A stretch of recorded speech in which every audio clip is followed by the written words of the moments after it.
Even the most devoted dog lovers don't know everything about the German Shepherd.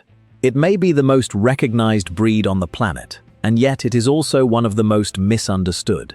Much of what gets repeated about this dog is decades out of date, and some of it was never true at all. That's why today we bring you a bumper collection of 100 facts about the German Shepherd, many of which you have probably never heard before. Some will explain a behavior you have been struggling with for months. A few could genuinely protect your dog's health. Stay with us until the end, because the final section is the one that changes how you live with this breed day to day. Let's get started. 1. The ears are never born standing. Every German Shepherd puppy arrives with soft, folded ears. The cartilage simply is not strong enough yet to hold the weight of the ear leather upright, and the muscles that will eventually control it have barely developed.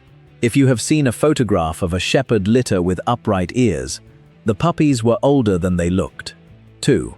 There is no fixed timetable for them rising. Some puppies have both ears up by 10 weeks. Others are still waiting at 5 months, and both are entirely normal. Lines that carry larger, heavier ears tend to take longer, simply because there is more weight for the cartilage to lift. 3. Teething knocks them straight back down. Somewhere around 4 months, ears that had been standing proudly for weeks will often collapse without warning. The body is diverting calcium towards the adult teeth, pushing through the jaw, and the ear cartilage temporarily loses that competition. Owners panic every single time, and it is almost always nothing. 4. One up and one down is completely normal. During teething, you may get one ear standing, one flopped, and the pair swapping over from day to day. It looks comical and it worries people, but asymmetry during this window says nothing about how the ears will finish. 5. By 9 months, what you have is what you keep. The cartilage matures and effectively sets. If ears have not risen by then, they are unlikely to, and any intervention such as taping is only worth discussing with a vet well before that window closes, never after it. 6. Each ear is controlled by around 18 muscles. That is what gives a Shepherd such an expressive face. Ears swiveled forward mean focused interest. Ears held loosely to the side mean the dog is relaxed, and ears pinned flat back usually mean appeasement or anxiety rather than aggression. Learn those 3 positions and you can read the dog across a room. Next, their movement. 7. Their signature movement is the flying trot. At full stride, there is a brief moment where all 4 feet are off the ground at once. It is the reason the breed looks like it is floating in slow-motion footage, and it is the gait every show judge is actually watching for. 8. That gait exists for endurance, not speed. The whole structure is built to keep the body traveling in a straight, level line, with very little bouncing up and down. Wasted vertical movement is wasted energy, and a dog expected to work all day cannot afford it. 9. Judges call it reach and drive. Reach is the front leg extending far enough forward that the foot lands roughly beneath the dog's nose. Drive is the back leg fully extending behind to push the body along. A Shepherd is judged moving, not standing still, which is unusual among breeds. Now, their body. 10. That dramatic sloped back belongs to show lines only. Working line Shepherds are noticeably straighter through the top line and generally stand higher off the ground at the rear. Put the 2 types side by side, and many people assume they are looking at different breeds entirely. 11. And the slope is not really the spine. It comes mostly from the angle of the pelvis and the rear leg joints, not from a curved backbone. A genuinely roached spine is considered a fault in the standard, and extreme rear angulation is increasingly criticized for reducing stability rather than improving it. 12. Males and females differ more than in most breeds. A male stands 24 to 26 inches at the shoulder and weighs between 65 and 90 pounds. Females run 22 to 24 inches and considerably lighter. The difference in head shape and bone is usually obvious at a glance. 13. they are still growing at 2 years old. A German Shepherd reaches something close to full height by around 12 months, but bone density, chest depth, and muscle continue developing until 18 to 24 months. The lanky, slightly awkward adolescent stage lasts far longer in this breed than in small dogs. 14. Their joints stay open far longer than owners realize. This is why forced running, long jogs beside a bicycle, and repetitive jumping before roughly 14 months is one of the most common ways owners damage a shepherd without ever intending to. Free play, where the puppy chooses when to stop, is self-limiting. Forced exercise is not. 15. A fit adult reaches around 30 miles per hour. That is a sprint figure rather than a cruising one. What is more impressive is how long they can hold a working trot, which is the speed the entire animal was designed around. 16. They can scale a wall of 6 to 8 feet. This is not a myth, but a standard police training exercise. The dog runs at the obstacle and converts forward momentum into upward movement, scrambling with the back legs. It is a learned technique built on top of natural athleticism. 17. The famous bite force figure is shakier than people think. You will hear 238 psi quoted constantly. That number traces back to a single small test involving very few dogs, and bite pressure varies enormously depending on where in the jaw the pressure is measured. Treat it as a rough illustration, not a scientific constant. 18. They carry 42 adult teeth. All of them are usually through by around 7 months. The teething period between 4 and 6 months is intense, and giving a shepherd puppy appropriate things to chew during it is not indulgence but damage limitation for your furniture. 19. They have what breeders call cat feet. The toes are short, compact, and well-arched, with thick pads underneath. This is a shock-absorbing foot, built for covering rough ground over long distances, quite different from the longer, flatter hare foot seen in sprinting breeds. 20. The deep chest is a genuine trade-off. It houses impressive lung capacity, which is part of what makes them such tireless workers. It also places them in a higher risk category for bloat, a condition we will come back to in detail later. Now we continue by looking at the parts of this dog you cannot see. 21. They have around 225 million scent receptors. A human being has roughly 5 million. That is not a small advantage. It is a completely different order of perception. And it means a shepherd walking into a room receives more information through the nose than through the eyes. 22. The smelling part of their brain is proportionally 40 times larger than ours. It is not only that they collect more scent information, they have dramatically more processing power devoted to interpreting it, which is why a trained dog can pick one target odor out of a crowded, contaminated environment. 23. They sniff in rapid bursts, and the nose is engineered for it. A working dog takes 5 to 10 short sniffs per second, and the slits on the sides of the nostrils vent the exhaled air sideways and backwards. That design means the dog never blows away the scent pooled on the ground, directly in front of them. 24. They smell in stereo. Each nostril samples independently, and the brain compares the two inputs. That comparison is what tells the dog which direction an odor is coming from, and it is why you often see a shepherd swing their head side to side while working a trail. 25. Historically, they are footstep trackers rather than air scenters. A properly trained tracking shepherd follows the crushed vegetation and disturbed ground of one specific person's individual footfalls, step by step, rather than casting about for scent drifting on the wind. It is slower, far more precise, and much harder to train. 26. They have been trained to detect illness. Shepherds have worked as seizure-alert dogs, detected dangerously low blood sugar in diabetics, identified certain cancers in laboratory conditions, and during the pandemic were used for infection screening in airports in several countries. 27. Their hearing extends to around 45,000 Hz. Human hearing stops near 20,000. This is why your dog reacts to something you cannot detect at all, and it is worth remembering before assuming a shepherd is barking at nothing. 28. Their color vision is dichromatic, and it has practical consequences. They see the world in blues and yellows rather than reds and greens. This means the orange ball you throw onto green grass is genuinely difficult for them to spot. A blue toy is far easier for a dog to find, which matters more than most owners think. 29. But in poor light, they comfortably outperform us. A higher density of rod cells and a reflective layer behind the retina mean a shepherd sees far better at dawn, dusk, and night than any human. Their motion detection is also considerably sharper, which is why a distant moving figure catches their attention long before it catches yours. 30.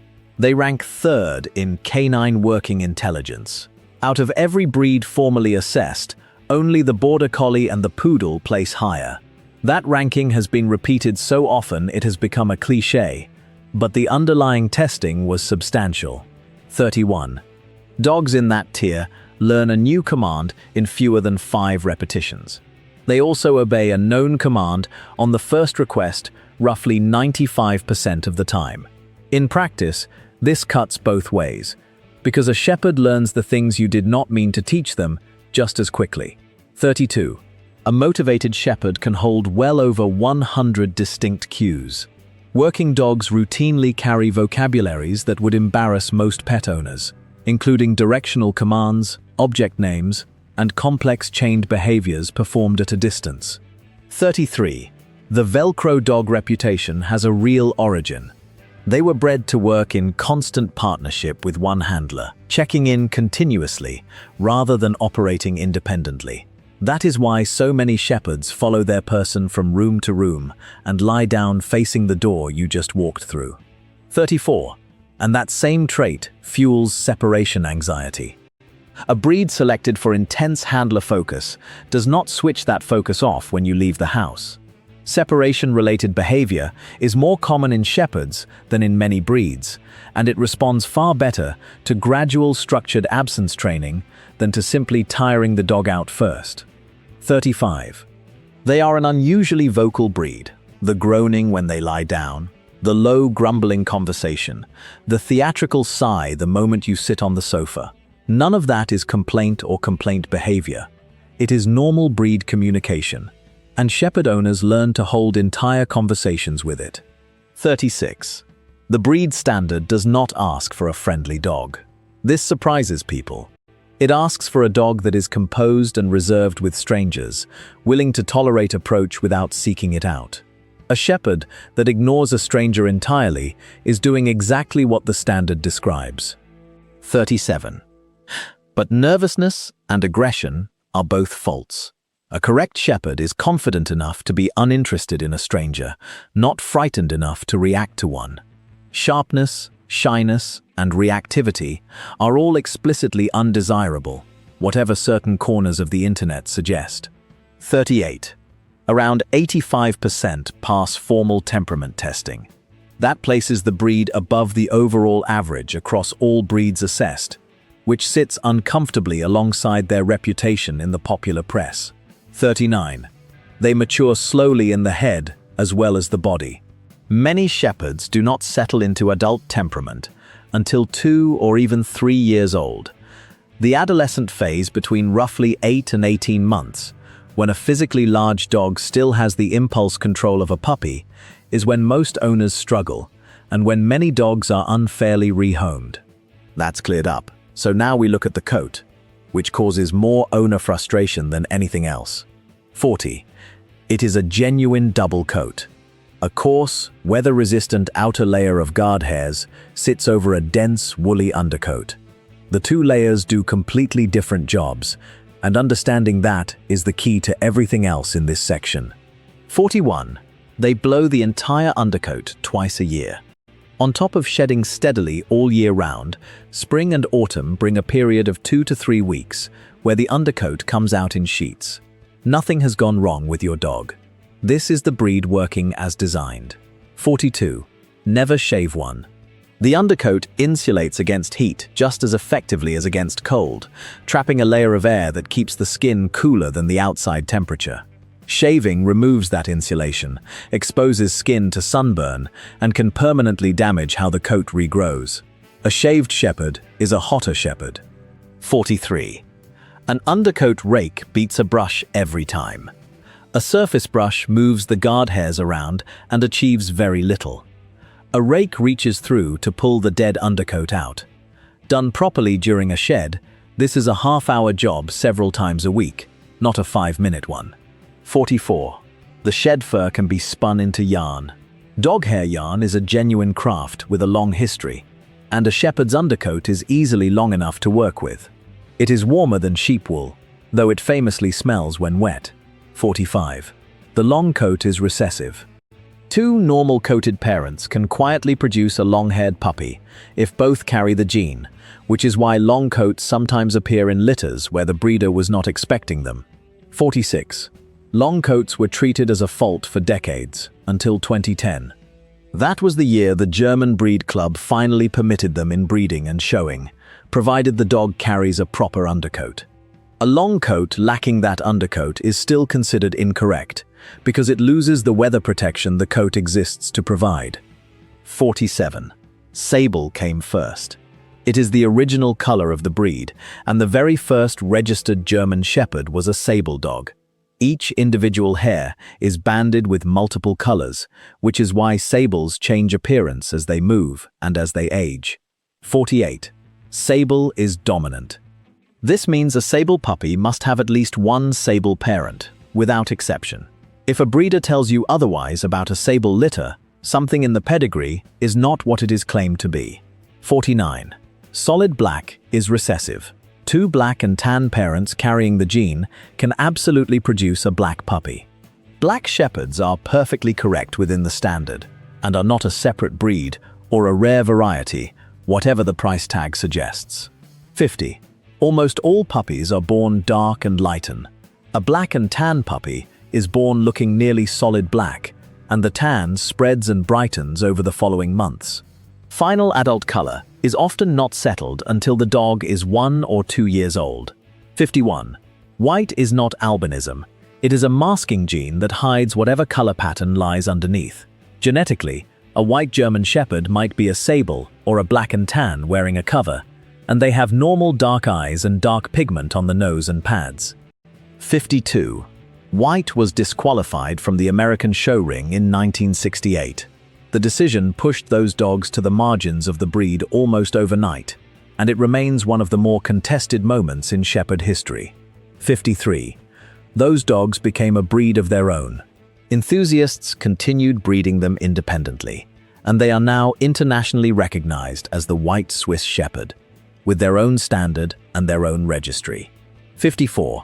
The panda pattern came from a single spontaneous mutation. A puppy born in the year 2000 carried white patching that had never been documented in the breed. Everyone assumed the litter was mixed, and the breeder was widely accused of dishonesty. 55. DNA testing proved she was purebred. The white patching turned out to be a brand new mutation that had arisen in that one dog, and every panda shepherd alive today descends directly from her. It remains one of the best documented examples of a new coat pattern appearing in a closed breed. 56. Blue and liver are recessive dilutions. Both are disqualifying faults in the show ring, and both produce perfectly healthy dogs. The dilution also lightens the nose and eye color, which is usually the first thing a judge notices. 57. Their nose print is unique. The pattern of ridges and creases on a dog's nose is as individual as a human fingerprint, and some registries have historically used nose prints as a form of identification. Before continuing with the video, if your German Shepherd is pulling, barking, ignoring you, or basically running the house, I put everything that actually works into a 30-day training plan. 1 printable page a day, 15 minutes, no experience needed. Links in the description. Let's continue. Now we come to the part that almost nobody knows. 58. They are not gathering herders. A border collie circles a flock, gathers it and brings it towards the handler. A German Shepherd does nothing of the sort, and expecting that style of work from one misunderstands the breed completely. 59. They are tending dogs, and the job was to be a living fence. German farmland was not divided by hedges and walls, the way British farmland was. Crops and grazing land sat side by side with nothing between them, and the dog was the boundary. 60. The work meant patrolling an invisible line for hours. The dog moved back and forth along the border between crop and pasture, turning any sheep that drifted towards the wrong side. It required stamina, independent judgment, and an almost obsessive commitment to holding a line. 61. That is why your dog paces the fence. The behavior owners describe as anxious or obsessive is a working instinct with nowhere to go. It is not boredom in the ordinary sense. It is a very old job description surfacing in a suburban garden. 62. And it explains why they lie in doorways. Thresholds, corridors, and the top of the stairs are all boundaries, and boundaries are the work. A shepherd, positioning themselves where two spaces meet, is doing something deeply instinctive, not deliberately blocking your path. 63. The original tending trial still exists in Germany. It runs for several hours with a real flock, moves along genuine roads and past real traffic, and tests the dog's ability to hold a boundary under pressure. Only a small number of dogs earn the title each year. 64. The famous trot exists because of that job. Hours of patrolling, day after day, demanded a gait that used as little energy as possible. Everything beautiful about the way a shepherd moves is a solution to an agricultural problem. 65. The word dog is officially part of the name. In English, the breed is properly the German Shepherd dog, because the original German name literally means German shepherding dog. Without that final word, the name describes a person, not an animal. 66.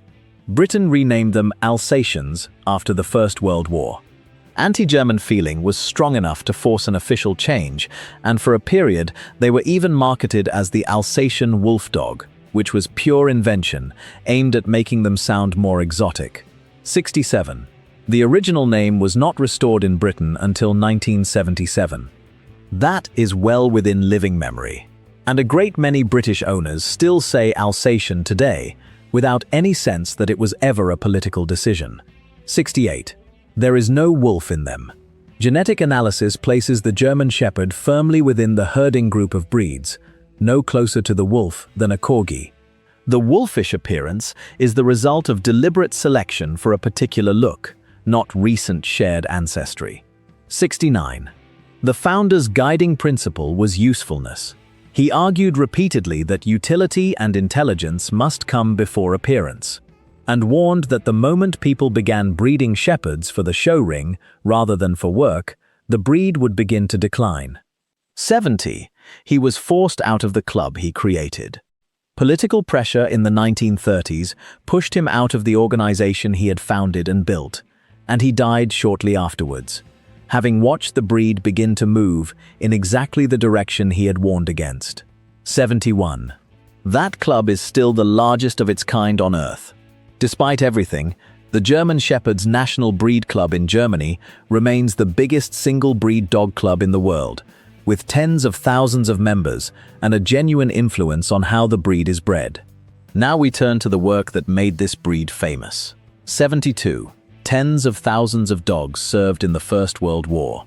Germany fielded them on a scale nobody had previously attempted, using them as messengers, sentries, and ammunition carriers across the Western Front. 73. Mercy dogs saved lives on the battlefield. Shepherds were trained to search no man's land for wounded men, carrying medical supplies in saddlebags so that a conscious soldier could treat himself, and returning to lead stretcher bearers to those who could not move. 74. Soldiers took them home, and that is how the breed spread. Men on both sides of the conflict were so impressed by what they had seen that they brought dogs back with them. The breed went from a German agricultural specialty to an international phenomenon in roughly a decade. 75. Germany effectively invented the guide dog. Shepherds were trained to lead soldiers blinded by gas attacks, and those early programs are the direct ancestor of every guide dog working anywhere in the world today. 76. The first guide dog in America was a shepherd. A female named Buddy, in 1928, worked with a young American man and demonstrated so publicly what was possible that the entire American guide dog movement grew out of it. 77. They are far less common in that role now, not because they cannot do the work, but because Labradors and Golden Retrievers handle crowded public spaces, hot climates, and the constant attention of strangers with less friction. It is a temperament and public relations decision, not a capability one. 78. The Belgian Malinois is quietly overtaking them in police work. A lighter frame means less joint wear over a working career, and many handlers report higher drive and later physical maturity. The Shepherd remains the public face of police dogs, but the reality on the ground is shifting. 79. Foreign commands are not about secrecy. The persistent myth is that police dogs are given German or Dutch commands so criminals cannot interfere. The real reason is far more mundane. Many working dogs are imported from European breeders already trained in those words, and there is no sense retraining a Finnish dog. 80. Their flagship sport has 3 phases, and all 3 must be passed. Tracking, obedience, and protection are tested across a single weekend, and failure in any one phase fails the dog entirely. It was designed as a breeding suitability test, not as entertainment. 81. Germany requires a working title before a dog can be bred, along with a certified hip rating and a formal breed survey. Under that system, a beautiful shepherd with no demonstrated working ability simply cannot be bred within the official structure. 82. German litters are named alphabetically. Every puppy in a litter shares a first initial, and each kennel works through the alphabet in order across successive litters. If you know the kennel, a dog's name alone tells you roughly where they fall in that kennel's history. 83. East Germany produced its own distinct line. Dogs bred for border patrol duties were heavier boned, darker pigmented, and selected almost entirely for working ability. Decades after the border itself disappeared, those bloodlines are still specifically sought after by working homes. 84. Show lines and working lines barely interbreed now. The two have drifted so far apart in structure, temperament, and purpose that they function almost as separate populations. Buying a shepherd without knowing which type you are getting is one of the most common mistakes new owners make. 85. The breed descends from a very small founding group. That narrow base means measurable levels of inbreeding across the population, which is a significant part of why certain inherited conditions are so persistent in the breed. 86. That bottleneck made them a genetics laboratory. Precisely because their ancestry is so well documented and so concentrated, German Shepherds are among the most heavily studied breeds in canine genetic research, and a great deal of what we know about inherited disease in dogs generally came from studying them. Now, some famous Shepherds. 87. Strongheart came before Rin Tin Tin. He was an actual German police dog, brought to America and turned into one of the first genuine canine film stars of the silent era. He was a celebrity before most people had ever heard of the breed. 88. Rin Tin Tin was pulled from a bombed kennel. An American soldier found him as a puppy in the ruins of a German war dog facility in France in 1918 and brought him home. It is one of the more improbable origin stories in film history. 89. He may genuinely have saved a film studio. Rin Tin Tin made more than 20 pictures and is widely credited with keeping Warner Brothers financially afloat through the 1920s. He has a star on the Hollywood Walk of Fame, and his descendants continued working on screen for generations. 90. Roy Rogers' dog Bullet was a shepherd. So was the star of Inspector Rex, an Austrian series that ran for decades and made the breed a household name right across Europe. 91. They have lived in the White House repeatedly. President Kennedy owned one named Clipper, and decades later President Biden kept 3, one of which was the first shelter dog ever to live there. 92. Apollo was decorated for his work at Ground Zero. The New York Police Shepherd was among the first search dogs into the rubble after the September 11th attacks, and received a medal on behalf of every dog that worked that site. Now we come to health, and this is the section we would ask you to pay closest attention to. 93. Hip dysplasia is the breed's signature problem. The hip joint develops loosely, the ball and socket do not fit correctly, and arthritis follows. No supplement prevents it. What genuinely reduces the risk is choosing a puppy whose parents both carry certified hip scores from a recognized scheme, and then keeping that puppy lean and off forced exercise while they grow. 94. Elbow dysplasia is the quieter problem. It attracts far less attention than hips, but is screened for under the same schemes and causes just as much chronic lameness. Any breeder discussing hip scores should be able to produce elbow results in the same breath. 95. Degenerative myelopathy now has a DNA test. This progressive spinal cord disease is one German Shepherds are heavily overrepresented in, and the gene involved can be tested for directly. That means a responsible breeder can tell you the status of both parents before you ever take a puppy home. 96. Degenerative myelopathy is painless, which is exactly what makes it dangerous. It begins subtly, with the back feet knuckling over, the rear nails scuffing on pavement, and a slight wobble in the hindquarters. Because nothing hurts, owners very commonly attribute the first 6 months of it to hip pain or simple old age, and lose valuable time. 97. The pancreatic condition every Shepherd owner should recognize. In exocrine pancreatic insufficiency, the pancreas stops producing digestive enzymes, so the dog cannot break down food no matter how much they eat. This breed is the poster child for it. The signs are a ravenous appetite alongside steady weight loss, and pale, greasy, unusually large stools. It looks so much like a simple diet problem that it is misdiagnosed constantly, and yet it is manageable with enzyme replacement. If that description matches your dog, ask your vet to test rather than changing the food again. 98. Perianal fistulas are painful, and treatment has changed completely. Shepherds are affected far more than any other breed, most likely because of their broad, low-set tail carriage combined with immune system factors. For years, the answer was repeated surgery. Modern treatment is usually immune-modulating medication instead, with far better outcomes, so old advice on this condition is worth discarding. 99. Bloat is the emergency to know the signs of. That deep chest means the stomach can twist on itself, which is rapidly fatal without surgery.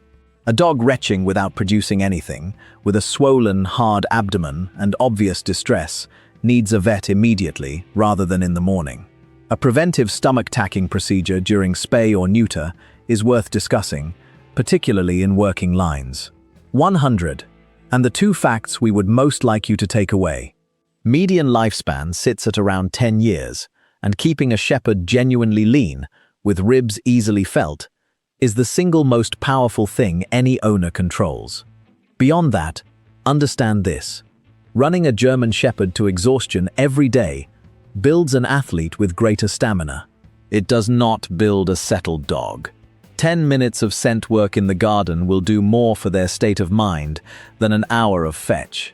This breed was designed to work alongside a person, not merely near one, and a Shepherd left alone in a garden does not become independent. They become a barking, digging, fence-running problem, and it is not defiance. It is unemployment. So there you have it. 100 facts about a dog that most people believe they already understand. Which of these facts surprised you the most? Let us know by writing in the comments, and subscribe if you would like the same treatment for your own breed, because it is coming. And if there is a German Shepherd sleeping somewhere near you right now, go and look at those ears. You will never see them quite the same way again. Thanks for watching, and we'll see you next time.